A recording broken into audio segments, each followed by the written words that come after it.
어떤 난제들이 구체적으로 있는지. 오픈AI가 GPT를 만들 때 저희 회사에 데이터를 갖고 학습할 수는 없잖아요. AI 신뢰성 검증이 끝났다. 그럼 이제 이 AI 모델은 완성됐다.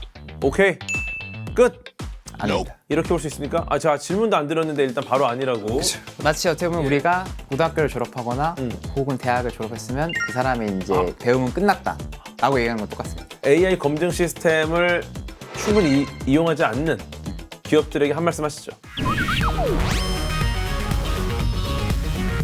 자, 이번 시간에는 지식텔러 김세엽 대표님과 함께 AI 신뢰성이 실제 기업의 경쟁력과 한국형 AI 생태계 미래에 어떤 영향을 미치는지 조금 더 현실적인 관점에서 이야기를 나눠보겠습니다. AI의 신뢰성을 검증하는 과정이 참 중요하지만 쉽지 않은 문제잖아요. 실제 기업들이 AI의 신뢰성을 검증하는 과정에서 상당히 큰 어려움을 겪고 있다고 들었습니다. 어떤 난제들이 구체적으로 있는지 설명을 부탁드리겠습니다. 일단은 가장 큰 부분은요. 이제 오픈AI나 혹은 이제 뭐 제미나이나 다양한 어떤 AI들이 만들어질 때 각 문화 혹은 각 국가, 그 산업 혹은 그 기업의 어떤 상황과 데이터들을 반영해서 학습할 수가 없다는 점입니다. 어떻게 보면 되게 당연한 얘기인 게 오픈AI가 GPT를 만들 때 저희 회사에 데이터를 갖고 학습할 수는 없잖아요. 그렇죠. 그 얘기는 어떤 얘기냐면 굉장히 범용적으로는 되게 잘 된다고 공개돼 있고 벤치마크에서도 굉장히 성능이 잘 나오는데 그거를 특정 산업 도메인, 예를 들어서 뭐 한국 금융에 가져와서 특정 은행에서 만들려고 서비스 AI를 적용하면 성능이 그냥 떨어지는 겁니다. 많은 또 기업에서 이제 어려움 겪으시는 게 벤치마크에서 되게 잘 된다고 했는데 실제로 내 서비스로 적용하려고 하면 그 벌어지는 그 간극에 질렸다라고도 되게 표현을 하십니다. 오, 그래요? 네. 실제로 여기서는 되게 잘 된다고 이제 우리가 확인해서 1차 필터링을 하지만 네. 막상 이제 우리 서비스에 넣었을 때는 잘 안 되는 것이 훨씬 많아지기 때문에 평가를 다 해야 된다는 거고 그 평가를 할 때는 결국에는 이 서비스의 전문가가 봐야 되기 때문에 이 전문가가 직접 수작업으로 한 땀 한 땀 채점을 해줘야 되는, 마치 우리가 이제 입시에서 논술고사를 볼 때는 이제 사람이 다 채점을 해야 되잖아요. 아, 그렇죠. 그런 것처럼 이 AI가 정답이 없는 문제를 풀기 때문에 그 어떤 수능처럼 딱딱 떨어지는 게 아닙니다.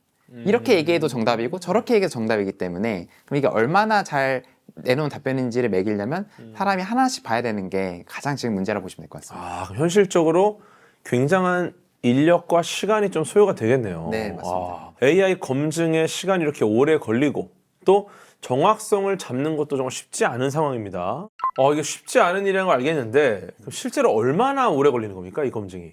이게 뭐 검증을 얼마나 하냐에 따라 많이 다르긴 하겠지만 통상적으로는 그 서비스에서 커버하는 거를 하기 위해서 되게 뭐 수천 개 혹은 이제 수만 개의 질문들을 만들고 그 AI가 잘 하는지를 그 전문가가 하나하나 다 채점을 하려면 최소 45일 이상 걸리는 경우들이 많습니다. 그렇게 오래 걸려요? 맞습니다. 한 달 반이 검증에만. 네, 맞습니다. 말씀해 주신 것처럼 AI 검증에는 시간도 오래 걸리고 정확성을 잡는 것도 쉽지 않은 상황입니다. 그러면 이러한 문제를 해결하기 위한 어떤 대표님만의 노하우가 있습니까? 저희 회사는 이제 예. 국내에서 최초로 이러한 검증 과정을 자동화한 솔루션을 출시를 했습니다. 검증을 하기 위해서 필요한 어떤 다양한 평가 데이터 혹은 평가 질문들을 자동으로 생성을 하고 그 데이터를 기반으로 AI가 내놓은 답변을 자동으로 채점을 합니다. 근데 이때 중요한 거는 그 채점을 해줬어야 되는 이 전문가의 평가와 되게 최대한 유사하게끔 자동으로 평가하는 게 가장 포인트라고 보시면 될 것 같습니다. 이걸 그럼 전문가가 봤을 때는 야, 이거는 굉장히 잘한다, 평가를. 네, 맞습니다. 이렇게 느끼는 겁니까? 네, 그래서 실제로 전문가가 했던 평가랑 저희 자동화 솔루션에 했던 평가를 이제 비교해서 봤을 때 한 이제 90% 정도 일치한다 보시면 될 것 같습니다. 그러면은 사실 100%가 좋잖아요. 그렇죠. 그럼 전문가가 하는 게 낫잖아. 근데 AI로 이렇게 한다, 자동화를 했다라는 거는 뭔가 이득이 있다는 건데 맞습니다. 얼마나 빨라지는 겁니까? 사실 이제 45일 걸리는 걸 이제 말씀드렸는데 그렇죠. 한 달 반입니다. 네, 맞습니다. 45일 걸리던 평가를 저희는 이제 45분 만에 수행할 수 있다고 보시면 될 것 같습니다. 아니, 그렇게 빨라져요? 네, 결국에는 이제 이 AI의 특징 자체가 예. 우리가 굉장히 사람이 하나 하던 일을 동시에 다양한 AI가 한 번에 처리할 수 있기 때문에 그런 어떤 특징들이 가장 크다고 보시면 될 것 같습니다. 와, 그러면 이거는 정말 도입을 안 할 수가 없겠네요. 맞습니다. 리스크가 굉장히 줄 거고. 네, 맞습니다. 속도가 빨라진다라는 거는 그만큼의 어떤 인력이나 예산, 이 관심도를 다른 쪽에 쓸 수 있다라는 거니까. 맞습니다. 결국에는 이제 점수를 매기는 게 가장 중요하기보다는 그렇죠. 그거는 이제 출발점이잖아요. 우리가 더 개선하기 위한 출발점이고, 맞아요. 그러니까 측정해야 개선할 수 있기 때문에 그 측정을 빨리 하고 자주 해야 내 계산이 얼마나 됐는지를 계속 확인할 수 있지 않습니까? 그렇죠. 그래서 이 AI 서비스를 점점 더 좋은 방향으로 만들 수 있게끔 그 AI 기업들이 본질에 집중할 수 있게끔 이 과정들을 자동화하고 효율화시키는 게 저희 회사 하고 있는 그 미션이라고 보시면 될 것 같습니다. 그럼 구체적으로 어떤 방식으로 AI의 신뢰성을 평가하는지 요거는 한번 조금 더 자세히 한번 들어보겠습니다. 일단은 이제 이 평가 기준을 세팅하는 것부터 출발이라고 보시면 될 것 같습니다. 그래서 이제 저희 솔루션 안에 다양하게 지표가 있습니다. 네. 근데 이제 이런 어떤 정확성이라는 어떤 지표도 혹은 사실성이라는 지표도 되게 세분화돼서 볼 수도 있는데요. 예를 들어서 어떤 그 주어진 문서에 기반해서 굉장히 이 정보에 충실하게 답변을 했는지를 볼 수도 있고, 혹은 이 어떤 질문에 굉장히 그 충족시키는 답변을 잘했는가 볼 수 있습니다. 그러니까 되게 답변을 정확하고 사실적으로 잘했다는 어떤 내용조차도 좀 다양한 어떤 매트릭 혹은 지표를 좀 볼 수 있다 보시면 될 것 같고요. 혹은 이제 어떤 안전성에 관한 부분들도 한다 보면 예를 들어서 어떤 편향에 대한 부분이 있을 수도 있고, 어떤 혐오에 대한 부분이 있을 수 있고, 혹은 이제 되게 불법적인 어떤 그 활동에 대해서 우리가 이제 정보를 안 알려주는가 그런 평가를 할 수도 있고요. 어떤 뭐 개인정보에 대한 관한 부분도 있을 수 있고, 다양한 평가 지표들이 굉장히 많은데 그런 것들이 기본적으로 세팅이 돼 있어서 그것들을 선택하거나 혹은 우리 회사와 우리 서비스에 맞는 평가 기준을 입력할 수 있는 게 이제 첫 번째 과정이라고 보시면 될 것 같습니다. 그렇게 되면 실제로 그 서비스에서 하려고 했던 사람들이 할 법한 질문들이 있잖아요. 네네. 그 서비스에서 이 AI를 만들 때 이런 사람들이 보통 쓸 거야 라고 어떤 산정하는 부분이 있는데, 페르소나라고 보통 부르는 예. 그런 것들을 이제 입력을 하면 그 실제 페르소나에 부합하게 이제 질문들이 생성이 됩니다. 그래서 만약에 어떤 보험 전문가가 물어볼 질문이라고 하면 그거에 맞게 생성하는 거고, 일반인이 물어볼 질문이라고 하면 그 일반인의 어떤 수준에 맞게 그 평가 질문들이 만들어진다고 보시면 될 것 같고요. 그거에 맞춰서 AI가 이제 답변들을 하면 그 답변을 이 기준에 맞춰서 평가를 이제 자동으로 이제 진행하면 보시면 될 것 같습니다. 그래서 저희는 어쩌면 이럴 평가하는 과정을 전문으로 하는 AI를 만든다라고 보시면 될 것 같습니다. AI 판단 기준을 일정하게 맞추고 또 스스로 취약점을 점검할 수 있도록 말씀하신 뭐 레드팀 뭐 이런 것들을 만들어서 계속해서 이제 보완을 하기도 하고. 맞습니다. 와, 이런 구조 자체를 만들었다라는 거네요. 네, 맞습니다. 이러면은 검증 과정이 빨라지는 건 당연한 거고, 근데 이게 사람이 할 때보다 훨씬 체계적이고 맞습니다. 안정적일 수 있다. 정확합니다. 그리고 결국에는 이 원인을 찾는 어떤 분석하는 활동이 중요한데, 그러면 이 어떤 평가하는 데 있어서 예를 들어서 금융에도 되게 뭐 은행도 있고 보험도 있고 되게 다양한 분야들이 있는데, 그쵸. 그 평가 질문들을 만들 때도 어떠한 분야에 관련된 평가 질문이었는지 그러니까 이제 다 이제 태깅이 됩니다. 그러면 이제 평가 결과가 나올 때도 전체는 몇 점이지만 그걸 쪼개서 보면 어느 영역에서는 몇 점이고 어느 영역에서 몇 점이고 그런 것들을 되게 다양하게 볼 수가 있기 때문에 내 AI가 정확히 어떤 부분을 못하는지를 찝어낼 수가 있는 거죠. 그걸 알아야 그 부분만 딱 포커스를 해서 이제 고칠 수가 있잖아요. 그런 이런 전반적인 어떤 개선 활동에 있어서 가장 또 중요한 역할이라고 보시면 될 것 같습니다. 좋습니다. AI 품질을 높이기 위해서는 데이터 설계부터 검증까지 단계별로 철저하게 이렇게 관리하는 게 너무 중요하겠네요, 그러면. 맞습니다. 와, 이런 것들을 하고 계신 거고. 그럼 이런 단계적으로 철저하게 관리할 때 요런 요소들은 너무너무 중요하다. 절대 놓쳐서는 안 된다. 뭐 이런 게 있습니까? 일단은 이제 다들 항상 얘기를 하시는 게, 요즘 내가 이제 GPT를 쓸 때 네. GPT만 쓰지 않고 제미나이도 쓰고 뭐 클로드 쓰고 퍼플리시티 써서 네. 여러 개를 이제 크로스 체크를 한다는 분이 굉장히 많습니다. 저도 그렇게 합니다. 네. 사실 이게 다 할루시네이션이라는 어떤 문제 때문이다 보니까 어떤 그런 할루시네이션 혹은 사실성에 대한 평가는 기본적으로 가장 들어가는 게 그쵸. 좋다고 보시면 될 것 같고요. 어쨌든 이런 서비스를 쓰는 건 사실 우리 사회에서 쓰는 거다 보니까 부적절한 발언을 하지 않는지 혹은 어떤 불법적인 행동 이런 걸 하지 않는지 그런 걸 평가하는 게 중요합니다. 그래서 이게 약간 기본으로 깔고 가는 거라고 보시면 될 것 같고, 근데 그 회사마다 지키려고 하는 톤 앤 매너가 있을 수 있고 되게 준수해야 되는 서비스 정책이 있을 수도 있고, 예를 들어서 특정 회사의 어떤 챗봇이라고 했을 때 그 기업의 어떤 오너가 관련된 뭐 이슈가 있다라고 했을 때 그거를 물어봤을 때 되게 좀 민감할 수가 있잖아요. 그런 어떤 민감한 질문에 대한 회피를 한다던가 약간 그런 어떤 것들이 평가가 되게 중요할 수 있어서 근데 그런 그 내부 정책에 관한 걸 평가를 해야 되는 될 수도 있고요. 혹은 어떤 규제에 대한 부분도 있습니다. 예를 들어서 금융 같은 경우에는 이제 금융에 관련된 어떤 상품을 직접적으로 이제 소비한테 막 추천을 하거나 이걸 꼭 쓰셔야 됩니다라고 얘기하는 게 이제 안 되는 걸로 알고 있는데, 네. 그런 부분들이 이제 되지 않도록 이제 평가를 해야 된다든지 어떻게 보면 이제 공통적인 평가 요소들도 있지만 어떤 국가와 산업 혹은 어떤 기업에 따라서 특화돼서 평가하는 게 사실 가장 더 중요하다라고 보시면 될 것 같습니다. 저 같은 경우도 이제 그런 경우가 있어요. 두 가지 AI를 놓고 같은 질문을 던졌을 때 네네. 아예 상반된 이야기를 하는 경우가 있거든요. 그냥 둘이 완전 반대 의견이야. 근데 이거를 그냥 일반인의 관점에서 봤을 때는 네네. 너무 애매해요. 아, 근데 이게 과학적 사실일 경우에는 네. 저는 이제 알거든요. 네. 이쪽이 맞다. 그러면 저는 이쪽이 맞다는 걸 알고 이쪽은 좀 알려줍니다. 아, 야, 너 이상한 소리 할 거야? 그거 아니야. 그러면은 오히려 이쪽에서 AI가 싸우는 경우가 있어요. 계속 디펜스를 하면서 네네. 계속 핑계를 대. 네네. 아, 제가 말씀드린 건 뭐 요거에 대한 얘기입니다. 네. 이런 경우도 있거든요. 네네. 요게 제가 어쩌면 전문가가 하는 일을 직접 AI 쓰면서 했던 거네요. 맞습니다. 좋습니다. 네, 그럼 대표님께서는 데이터 설계부터 신뢰성 검증까지 요 과정을 어떻게 관리를 하고 있습니까? 일단은 하나의 저희 플랫폼으로 관리를 합니다. 아, 그래서 통합 플랫폼 같이? 네, 맞습니다. 그래서 이제 다투모 플랫폼이라고 하는 저희 이제 올인원 플랫폼이 있고, 예. 그래서 데이터를 전처리하고 생성하고 평가하고 랩팀하는 과정이 어떤 하나의 플랫폼 위에서 다 이루어진다 고 보시면 될 것 같습니다. 그럼 예전에는 이런 통합된 시스템은 아니었어요? AI가 그 GPT 나오기 이전에는 각자의 일을 되게 다르게 하는 형태였다 보니까 어떻게 보면 공통된 체계 혹은 공통된 플랫폼을 만들기가 상대적으로 어려운 부분도 있었습니다. 근데 이제 GPT가 나오고 어떤 하는 일들이 큰 기반을 갖추면서 이걸 전체 하나의 통합된 체계로 좀 제공을 하고 있는데요. 기본적으로 AI가 학습을 하기 위한 어떤 데이터들을 마련하는 과정이 있고, 네. 그리고 그 학습한 결과 이후에 이 AI가 잘 학습하는가 평가하는 게 있고요.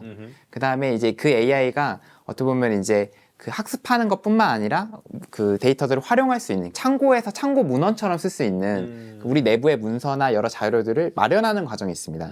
그렇게 이제 데이터를 준비하는 부분들이 있고, 그럼 그걸 또 참고했을 때 또 얼마나 잘했는지 또 평가하는 부분들이 있고, 그다음에 이제 그것들을 이제 다시 한번 더 이렇게 검증하고 유도 질문들을 던지는 레드티밍하는 과정이 있고요. 그리고 전체 과정들을 어떤 대시보드로 살펴보면서 분석하는 것까지 전체 이제 엔드투엔드로 통합 체계를 제공한다 봐주시면 될 것 같습니다. 이러니까 이제 포브스 100대 기업 선정되는 겁니다. 그렇죠? 맞습니다. 이거 아무나 넣어줍니까? 아무래도 쉽지 않죠. 쉽지 않죠? 네, 맞습니다. 예. 쉽지 않았습니다. 그러면 우리 대표님 AI 신뢰성 검증이 끝났다. 아, 그럼 이제 이 AI 모델은 완성됐다. 오케이. 끝. 아닙니다. 이렇게 볼 수 있습니까? 아, 제가 질문도 안 드렸는데 일단 바로 아니라고. 할 일이 많이 남았다는 거예요. 마치 어떻게 보면 예. 우리가 고등학교를 졸업하거나 혹은 대학을 졸업했으면 그 사람의 이제 배움은 끝났다라고 얘기하는 건 똑같습니다. 이제 시작이잖아요. 이제 시작이죠. 사실은 수능을 마치고 나면 모두가 자유로워지는 것 같지만 그렇죠. 이제 출발선이다. 맞습니다.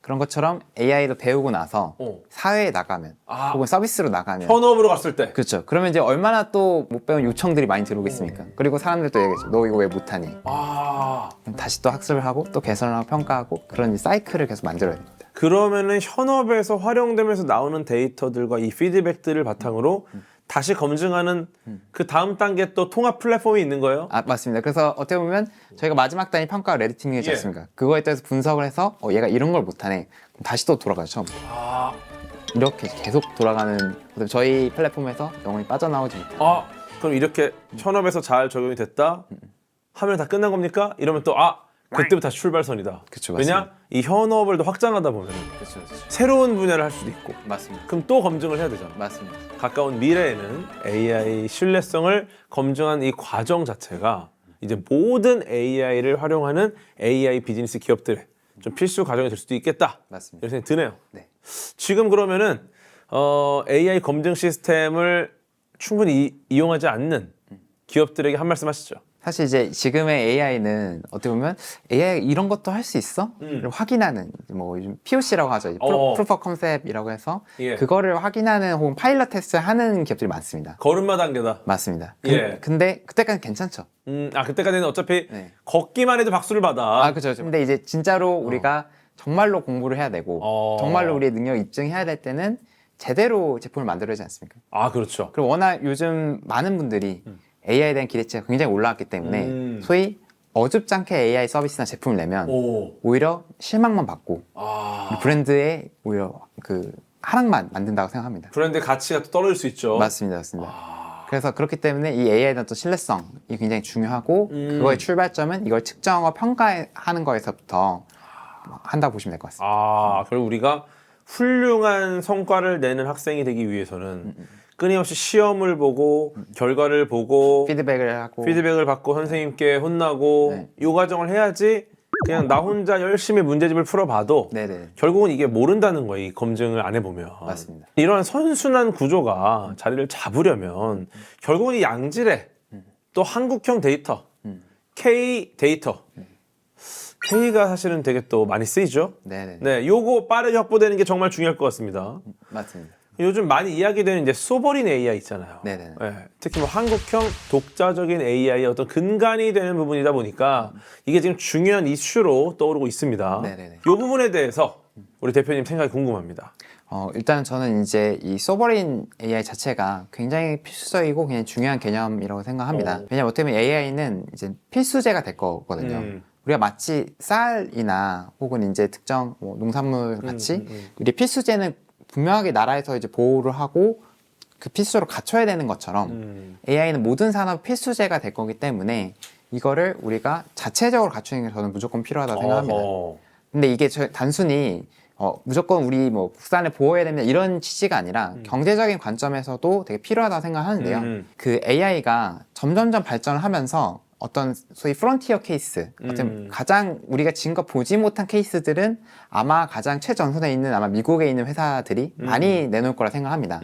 하지만 그 케이스가 등장했다고 해서 우리가 지금 AI로 쓰고 있는 여러 케이스들이 의미가 없어지는 게 아니거든요. 그러면 어느 정도 성숙된 케이스들은 그 비용 최적화가 중요합니다. 그리고 어떻게 보면 대체제를 마련하는 게 되게 중요합니다. 어쩌면 그러면 우리나라의 자체만의 AI가 있다면 사실 우리도 AI 3강을 목표로 하고 있기 때문에 계속 잘 따라갈 수 있다고 생각하거든요. 그래서 프론티어 케이스는 뭐 미국에서 나올 수 있지만 사실 어느 정도 성숙되고 이 정말로 오티마이제이션 혹은 이제 산업화가 중요한 영역에서는 저희 AI가 등장을 해서 하게 된다면 자체적인 저희의 어떤 가격 경쟁력이나 실력을 갖고 충분히 할 수 있다고 생각하고요.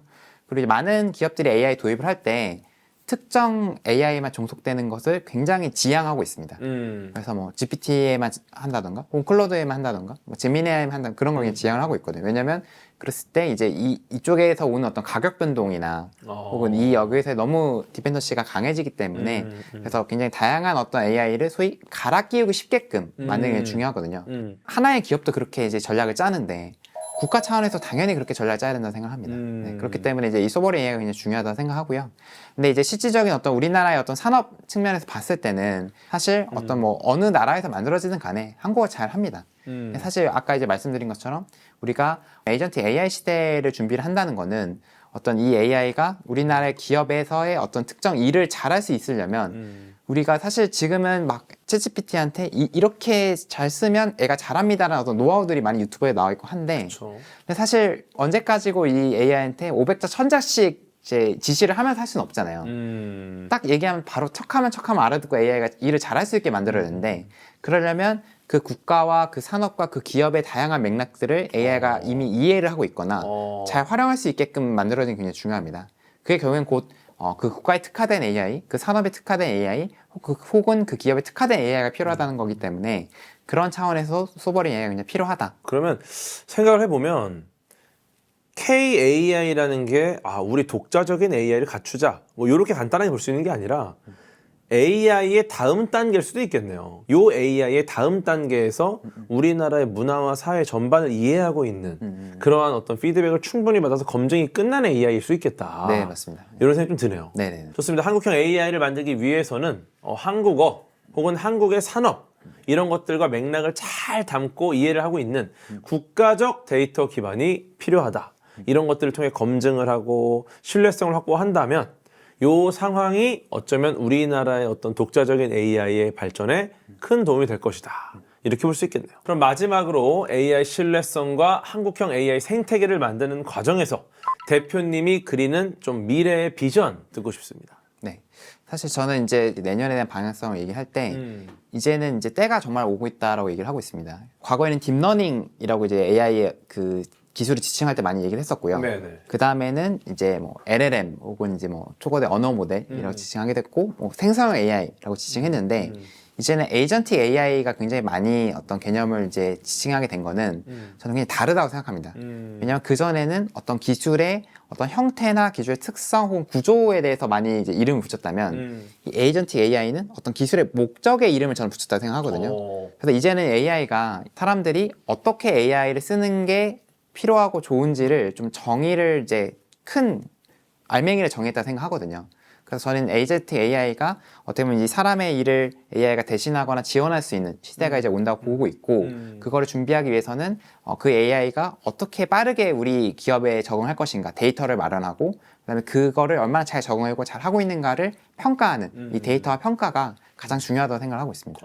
AI의 최종 관문 같은 느낌이 좀 있네요. 네, 맞습니다. 그죠? 요거를 마무리해야 그래야 제대로 된 AI 시대가 올 것이다. 맞습니다. 좋습니다. 네, 오늘 이야기를 한번 쭉 따라가 보니까 AI의 신뢰성, 이거는 이제 한 번에 똑딱 만들어진 게 아니었습니다. 좋은 데이터를 잘 모으고 검증하고 다시 고쳐나간 이 과정, 이게 너무너무 중요하다는 거고 이러한 것들이 계속 쉼없이 반복되면서 촘촘하게 완성이 되어가는 것, 이것이야말로 진정한 AI의 마무리다. 네, 이렇게 좀 생각이 들고요. 그 과정이 단단해질수록 AI는 더욱 안전하고 더욱 믿을 만한 기술로 인간의 옆에 자리를 잡게 되지 않을까 이런 생각이 듭니다.